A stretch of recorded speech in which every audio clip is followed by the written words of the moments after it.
Welcome to divine news. నేను నీలిమా. ఇక details చూస్తే ఎస్ఆర్డీజీ పాఠశాలలో ఘనంగా 77వ గణతంత్ర దినోత్సవ వేడుకలు. జాతీయ జెండా ఆవిష్కరించిన ప్రిన్సిపల్ డాక్టర్ జానీ. 77వ గణతంత్ర దినోత్సవ వేడుకలు మిర్యాలగూడలోని ఎస్ఆర్డీజీ పాఠశాలలో ప్రిన్సిపల్ డాక్టర్ జానీ జెండాను ఆవిష్కరించారు.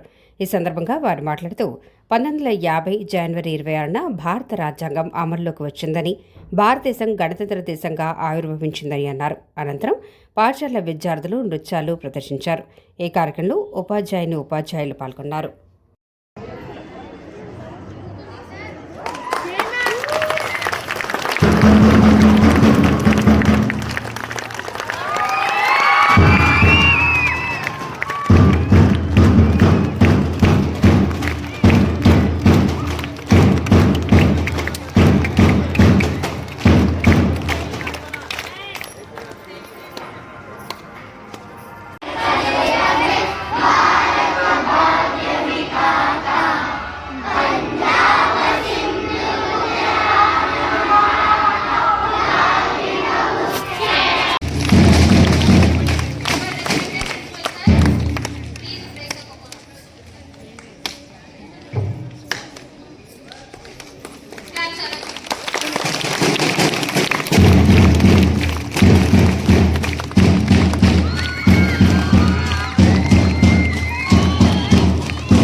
లేటెస్ట్ అప్డేట్ కోసం ఇప్పుడే మా ఛానల్ ని లైక్ చేయండి, షేర్ చేయండి, సబ్స్క్రైబ్ చేసి గంట సింబల్ ని క్లిక్ చేయండి.